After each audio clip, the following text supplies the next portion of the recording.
What's up, guys? It's your boys Wokey back out with another Chris Watts video. But the video that you guys watched yesterday, you guys were blowing it up with the whole Nate finding out and seeing things that were not, that he pretty much told the police officers, but they never ran with it. Nicole Atkinson, Nate TRINASTICH, that's his last name. They are pretty much the heroes in the beginning of the Chris Watts case. It's pretty much those two foiled Chris Watts and Nicole Kessinger's plan. You guys, there's people that can sit there and say, Nicole Kessinger wasn't involved. She wasn't. You can say that all you want. Everything that I've looked at and tons of other YouTubers and other social media platforms have seen all there is for Nicole Kessinger, and we are led to believe that she was involved. But these are the 5 strange things that in the Chris Watts case that Nate points out that have you scratching your head like, what? Why didn't they do anything with it? We're going to take a look at it right now. With Brain and Beyond. I definitely enjoy this channel. I've watched her on a whole bunch of different other videos when it comes to the things that she does. She's at psychology and energy medicine. So she's a professional. But we're going to look at her video right now. So grab a chair, get comfortable. Also, don't forget to subscribe to my YouTube channel and hers by hitting that white bar icon on the bottom right that says subscribe. Hit the bell icon next to it so when I do post videos like this one, you guys will get that little ring notification that I've posted that video. Then you guys can watch, comment, like, and share. And again, I thank you so much for the love and support. We are almost to 65,000 subscribers, and it's all because of you guys. I thank you guys so very much. And also, like I said before, go over to her channel, do the thing, subscribe, comment, like, and share. You know the deal. And with that being said, let's get into the video.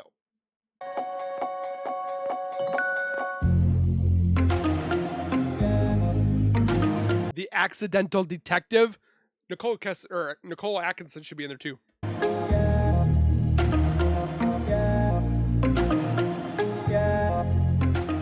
Hi, I'm Jo Bailey and welcome to my channel where I talk about all things brain. This video is part of my psychiatric profile playlist. I love her talk, like her dialect. It's very interesting how she talks. Where I, as a forensic trained clinical psychologist, look at some interesting people, Professional.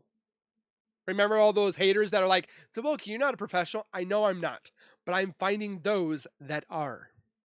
Politicians and celebrities and try to make sense of some of their crazy behaviors and crimes. Speaking of behavior, have you seen Britney Spears and her interesting attitude? This video is part 5, the final video of my series, 5 Strange Things About. Oh, I need to take a look at the other 4 parts. About the Chris Watts case. And today I'm doing things slightly differently. I am relatively new to this case. I only came upon it probably 4 or 5 weeks ago. And I know a lot of the viewers have been following this case since it started. So I'm by no means an expert in this case. Neither am I. Learned I'm just trying to find the truth. Quickly that I wasn't alone in my interest and my fascination with this story. It was quickly apparent that there was a whole bunch of other people equally intrigued by this case. And I learned of this strange place, which I now know is called the Chris Watts Island. And I think I have set up camp there for at least a good month now. In that time, I've made 5 videos talking about... I've been there for about a year. I definitely need to look at her other videos. Some of the key players in the crime, speculating on their behavior and giving my opinion, which hasn't always been a popular one. None more so than the video that I did on Nicole Kessinger. It seems she is one divisive woman. I mentioned that I don't think she really had a key role in the incident that occurred. Others are quite emotionally passionate with an intensity that really shocked me, that they believe that she is. And look, everyone is entitled to their opinion. I love this woman. She says everybody's entitled to their opinion. So if you think that she wasn't involved, great. That's on you. But I and a whole bunch of other people think that she was involved and thus more. So if you don't like it, you don't have to watch the video. Merely speculating here like everyone else. I was not there. I have not assessed anybody. I am not actually providing a clinical diagnosis.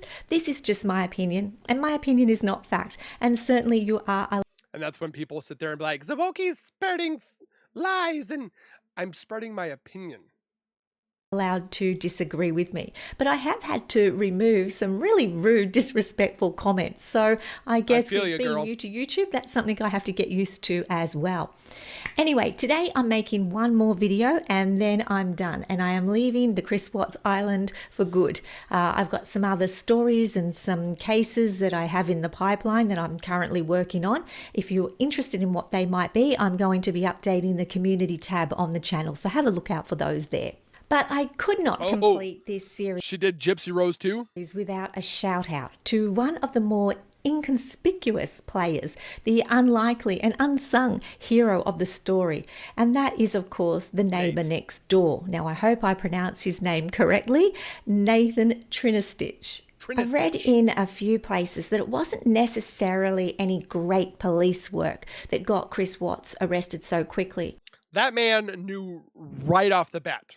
I mean, looking at Nicole Atkinson and then hearing Shanann's mother, they knew something was up to begin with. But great work of the community, specifically the security footage that was offered up by Nathan very, very quickly.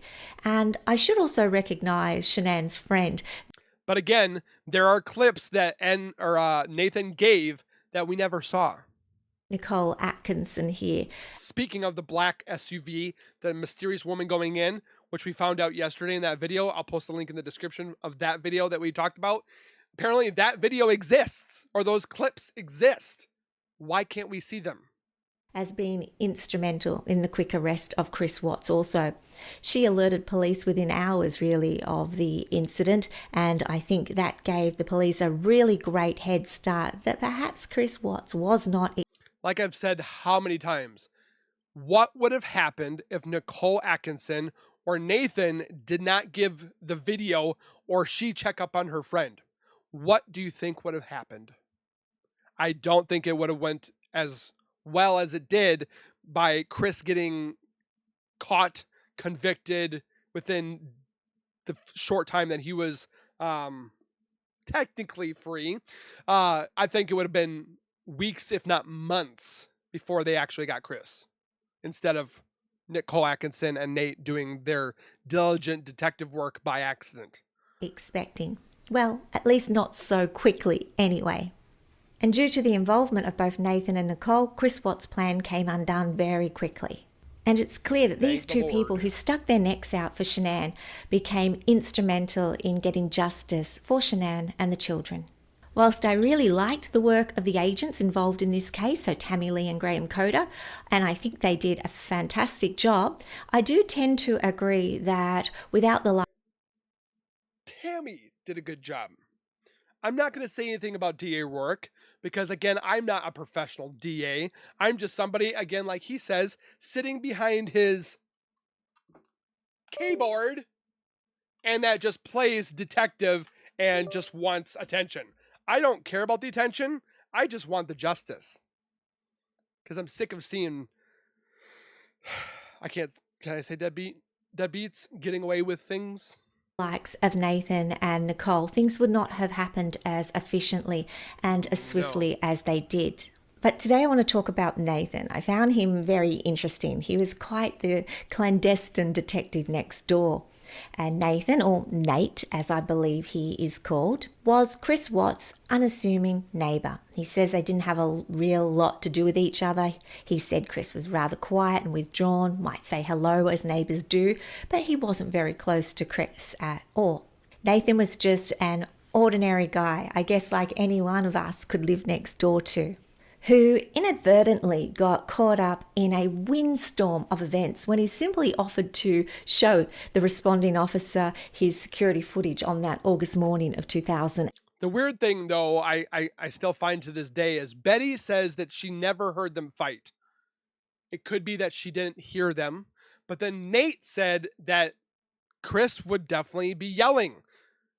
Shanann would do her part too in here and there, but it was mostly Chris, which is kind of interesting to say the least, because one side says, yeah, I've heard them scream and yell at each other. The other side says, I really didn't hear nothing. And 18. It just seems kind of odd to me. Why would he pull the truck up and go to the garage? Right. Yeah, I've never seen him pull back. I've never seen him. If he loads his stuff, he normally just walks back and forth because I get him on camera. What does he usually load up? All he usually has is a lunchbox, Computer. a book bag, looks like a computer, and usually a water jug. That's it. But the fact that he was in here and explaining to it over and over and over, Odd. he doesn't look See, I've never seen this. worried. He looks like he's trying to cover his tracks. You know what I'm saying? Right. And if he's loading his stuff, why isn't he walking back and forth?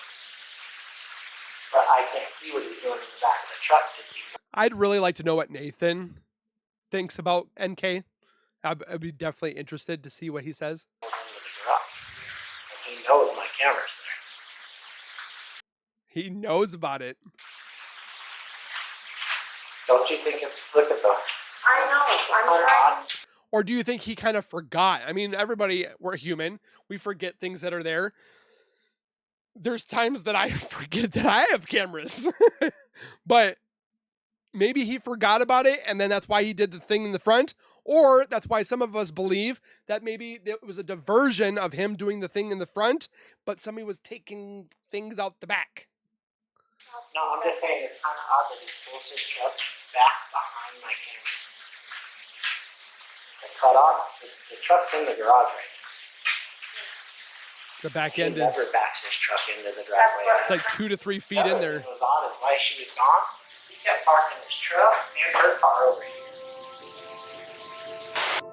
Nate is correct. He had noticed new behavior and behavior that doesn't make sense.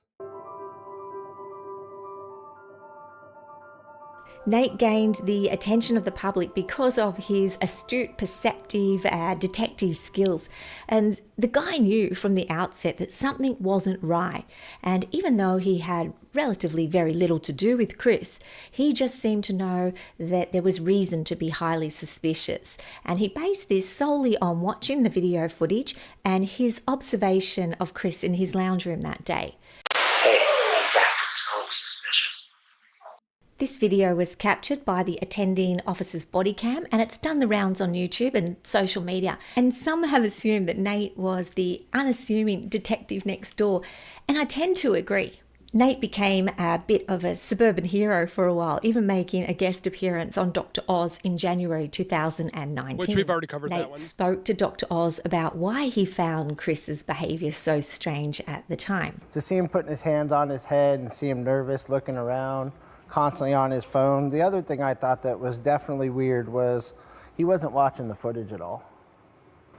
He would look at it for a second, then go back to his phone, or look at it for a second, then look He was away. texting Nikki. And if my family was missing, I would be glued to that TV 100% to see I'd if be I out could looking. see absolutely anything. Now, most of us can look back on events once we know the outcome, and we can see things that we didn't see at the time. Our insight and our accuracy improves exponentially when we are looking through the lens of hindsight. So it's not so much what Nate said on the Dr. Oz show that intrigues me, but what he said at the time, well before the police, or anyone for that matter, knew that Chris Watts had committed this crime. Before anyone had any reason to even suspect Chris, Nate was all over it. From the very start, Nate was suspicious. Yeah, I definitely just thought it was odd. And I find that interesting because Chris Watts was not someone who drew attention to himself. He certainly wasn't the type of character or neighbour that anyone would have suspected of doing something so heinous. Now, even though Nate did tell the officers at the time that he hears Chris and Shanann fighting a lot, he later withdrew that comment when he was on the Dr. Oz show. He said that he had embellished that a little bit and that Chris and Shanann didn't really fight any more than any other ordinary couple. To be completely honest with you, my wife and I were kind of wondering when she was on vacation if something happened, because I've heard them full out screaming at each other at the top of their lungs, and he gets crazy. Does he? And that's pretty recently. Yeah. At the time, I embellished a little bit as far as they fought constantly, and I didn't want that to come out that way. It was more like they didn't fight any more than any other couple. Now, I'm not sure why he did that. There has been some speculation as to why he may have withdrawn that comment, and I can't be sure. I think I would assume it's just as Nate says it is, and that at that time, in that moment, when he was looking at the footage and talking to the officer, he was full of emotion, and he may have slightly exaggerated the extent of the fighting. Maybe there was a reason. At least he's able to say that he was wrong by saying it like that. What about Endgame with her elaborate, why? Like, For him to withdraw that comment, I can't be sure. But no doubt, he heard some arguments, and it's not unusual for neighbours to hear their next door couple fighting occasionally. I've heard my next door neighbors doing something. Blah.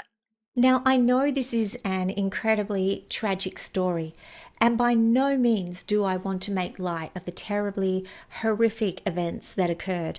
But when I watched Nate for the first time, I thought, this guy is a bloody legend. He really got my attention. His red cap on backwards, his intense and evaluative gaze, He's watching his him the entire time. rationally systemic thought processes, and his spontaneous and accurate assessment of the small details of the situation. His ability to apply logic and rational thought in that moment, as opposed to emotion, as some of us may be inclined to do, was both impressive and, as we now know, spot on. Nate said the things that made Chris Watts' behaviour suspicious to him were the fact that Chris never really looked at the video footage. Nate said if it was him in that situation, he would be intensely looking. He'd be trying to see if anyone came near or in the house, if Shanann left, etc. But Nate said Chris was distracted and in a way disinterested by the CCTV footage, and he thought that was strange. Take a look. When Nate was on Dr. Oz, he said this was a really peculiar moment for him. He noticed that Chris Look at Nate's eyes. You can see his eyes just. wasn't looking at the CCTV footage. He was looking away. Chris is like looking at these pictures over here.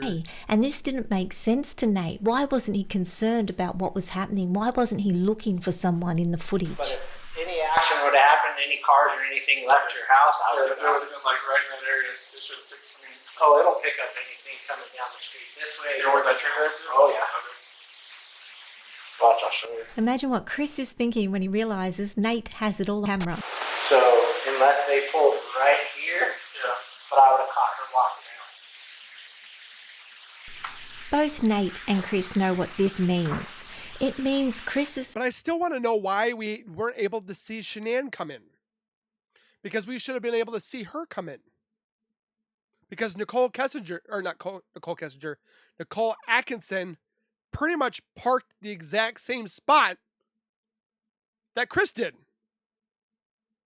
Story isn't making sense. Shanann could not have left because Nate says he would have picked it up. She would have been seen moving across that left top hand corner of the security footage. But then Nate has evidence of the black SUV and the woman going inside the house. So if he's got that, then he should be able to have Shanann coming home, but all the evidence was uploaded to a jump drive and then thrown into an evidence locker. Nate also notices Chris's body language here. Then randomly, this And then Chris sees this and he goes, she's 15 weeks pregnant. happens. She's pregnant as well. How far along? 15 weeks. Look how he looks. What was Chris possibly thinking here, and how weird that that came up on the TV at that moment? It's like Shanann Chris was leaves the telling home them. and you can see that Nate is really eager to say something. No, but you just want to go talk to him. I'm going to get his info real quick. I think the cop already knew. He's like, yeah, I'm going to get his information. Cop was like, I'm going to stay here and talk to this man because he knows something.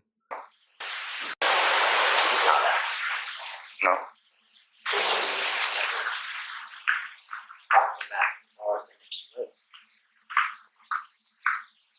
The accidental detective next door nailed it.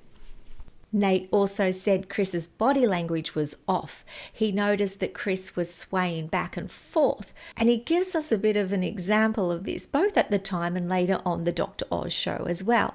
He was kind of swaying back and forth a lot. But he also thought it was peculiar that Chris kept insisting and persisted in explaining why he had backed the car into the garage or why he was coming back and forth and what sort of tools he was bringing out to the vehicle. He's over here telling you 3 times what he took out, what he did. He never talks. So the fact that he's over here blabbing his mouth makes me kind of suspicious. Yeah, but I mean, put yourself in his situation. Oh, I agree. You know, anyone's going to be nervous. You don't know what to do. No, I agree, but I'm just saying the way he told you 3 times what he brought with him, why is he telling you exactly what he brought with him instead of saying, oh, they didn't see anybody out? Like NK doing, she said it multiple times, over and over and over. Out here, you didn't see anybody doing anything. You know what I'm saying? Mm-hmm. Why is he so worried about you knowing what he's carrying out? That's all. Like NK, why is she blubbering all these things that makes no sense? Why is she telling us this when she was asked a certain question, but she's telling us about this? Because she's throwing you off. He's trying to throw you off. All I'm saying. Nate thought Chris was being overly descriptive in that moment and making a big deal over something that most of us would think would be innocuous or inconsequential in normal situations. But he was right. We now know that Chris backed the car up into the driveway and was moving back and forth, extracting Shanann's body and bringing the children out to the car. But see, I've watched this exact spot. Here, I'll bring the little circle up for you guys. I've watched this spot for hours. I've slowed it down. I've sped it up. I've put it on replay. I never see him carrying something that's larger than his daughters. You can see his one daughter, the little shadow, him picking her up, but then you see him carrying out his other daughter on his right side. So if he's if he's coming out of the truck on the right side, you can see a little girl, the top of their head. I've spent hours watching this. So Nate got that one right as well. Now, just to tie this in with psychology and why I think Nate is such an interesting character, aside from his perceptive and I need to know what she thinks about NK. accurate assessment of Chris Watts at the time, is because many people may think very little of what Nate did. They may think, oh, he was just showing the video footage, and in some ways that's true. But just think, if we didn't have that footage, what other direction would this have taken as the case? Would Chris have been convicted in 2 to 3 days? Or would it have been weeks, months? Or would he have been ever caught to begin with? But the reality of the situation is that many people don't help. They don't offer their support. They don't like to get involved in these kinds of situations. I don't mind it. In a perfect world, we would all like to think we help one another in times of need. A little bit of the do unto others as you would have them do unto you kind of mentality. But this is reciprocal altruism in action. And, I help you and you help me. And whilst that sounds lovely and sometimes does occur, the truth is many people who need help don't get the help they need in times of emergencies because people prefer to avert their eyes. They turn their heads, they look away, they pass by, they don't want to get involved. This is especially true when there are already other people attending the situation. And it's compounded further when those other people attending the situation are emergency personnel. This is such a well-documented phenomenon in social psychology. It has its own area of research and it's called the bystander effect.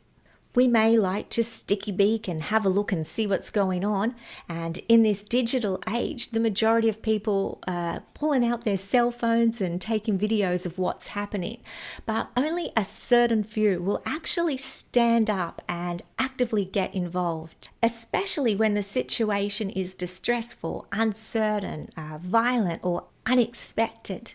There are some incredibly interesting and well-known examples of the bystander effect, such as the removal of a normal, everyday, well-behaved passenger from a United Airlines flight on April 9, 2017. Oh my God! Oh my God! Oh my God! No! Guys, my God! What are you doing? Somebody fix his glasses. This is wrong. Oh my God! Look at what you did to him! You knocked his glasses off. Oh my God! Good work. Way to go. This is horrible. But that's another story, and one you will soon find in a new psychology playlist I'm creating on my Ooh, channel. I gotta go take a look at that. Point is, often people prefer to stay out of it, even when doing something could be incredibly useful or even potentially life-changing. Now, I know in Nate's case, the police would have come knocking at some point anyway. That's a given. But the critical thing here is Nate didn't wait. He didn't waste any time. He involved himself in the most instrumental and helpful manner from the very outset. And his decision to do so was critical in the quick identification of Chris as a prime suspect and the ultimate perpetrator. Nicole Atkinson. This bugs me so much. He's like, he knows that his family is not there, and yet he goes and checks the car first, because obviously we've known him to have NK in the car. So he's probably make sure there's nothing in the car. And he doesn't even go in the house. Don't even hear him scream, Shanann, Bella, nothing. It takes him almost a minute to get to the door. Atkinson's role was a little different, albeit equally instrumental and helpful in alerting police so soon. But she had a vested interest in Shanann as being her close friend. But Nate, he was just the neighbour next door with very little For some reason, I thought they were together at one point, so that was my bad. knowledge and contact with the Watts family. And he chose willingly to freely offer himself, played a pivotal role in the line of inquiry that the police then took. So given Nate is so perceptive and intuitive, given his analysis of the footage of Chris Watts' behaviour was so accurate, I would like Nate to now provide the final words on what he thinks of Chris Watts, because I believe Nate has earned a credible platform to offer a reliable assessment. I feel that NK or NA, I keep saying that, I'm sorry, NA and Nate deserve like some type of award or something. So what does Nate think of Chris Watts? Part of me thinks he's a monster. For you to be able to do that to your wife and especially your kids. And my personal opinion on it is I think sitting in a jail cell thinking about what you did every day is a lot more punishment than sitting on a death row and constantly thinking about your case and how I'm going to beat it and how I'm going to. It would give him other things to think about instead of what he should be thinking about, which is his family and what he did to them. So Nate sees Chris now as a bit of a monster and believes that his sentence of life in jail is a just sentence. And many people I have also heard describe Chris as a monster. And I think I've used the word evil too. And whilst people in my profession try to avoid words like monster and evil, I think this is one exception where I'll let the rules slide and say that Nate has again hit the mark and got that one right too. So thank you to Nate and to Nikki and to the entire community that worked together so quickly and helped put Chris Watts where he belongs. It's been said that time heals all wounds, but I do not agree. Some wounds will remain forever, and this wound hurt a lot of people. Many of them complete strangers all around the world who I've cried over this case and I don't know them. I literally have never talked to any of them or the family or anything for that matter. But you kind of put yourself in their shoes with your family and you're like, if this happened to my family, I don't know what I would do. And just like thinking about my 2 girls and 1 boy that I have, and it kills me inside that we're supposed to be the teachers, the lovers of our kids, and be the protectors and allow them to grow, and then this guy just cuts it right off. And then we have people that are Shanann haters going, "Oh, this guy just loves Shanann, and he has no time, or how they say it, he has nothing better to do besides do that." Like, trust me, I have a lot of better things I could be doing, but I want this case to be silenced, and it's never going to be silenced because of NK. I'm telling you. Years on are still perplexed, still curious, saddened, and still trying to understand what happened here. And of course, this is a wound that's never going to heal for those directly involved and impacted by it. So I cannot say that time will heal, but time gives us space to try and comprehend, try and process. For some to forgive, some to forget, but for most to try and find a small place in their lives or in their hearts to think, to honour and remember the short but beautiful lives of Shanann, of Bella, of Cece and little Nico. Time may pass, but their memory will never be gone. Thanks for being part of this series. It's been a tough one to research, and it's been a tougher one to try and make sense of. And I guess in the end, there is no sense to be made out of what happened here. It really makes you think how this case could have gone, if there was even going to be a case to begin with at all. Not a lot of people have a Nate or a NA, because it's either not seen on camera, or people, like she said, are the bystander effect. They watch, or they just, I got something better to do. I can't be dealing with this. I'm just not going to be involved. And some of those cases go quiet. Never solved. It goes on for years. And maybe one will pick up in 30 years and the guy feels that he's at fault and he comes forward. But sometimes there are people that are missing or murdered and nobody is found. Just think what would have happened if N.A., Nicole Atkinson, and Nate were not involved in this. Nate didn't have to bring that footage forward. He could have kept it to himself and just been quiet. N.A., she could have stayed home, not called Shanann, not even bothered. Oh, she's just maybe not answering her phone right now. But they stood up to the plate and helped out in the best way that they could to help out Shanann, Bella, Celeste, and baby Nico. Just tell me down in the comments how you think this would go if it wasn't for those two. Again, I thank you guys for watching. Please take care. Be safe. Don't forget to go over to her channel. Give her some love. Link is in the description. And have a great day. Keep it real. Keep it safe. As always, keep nerding on. We'll see you guys next time.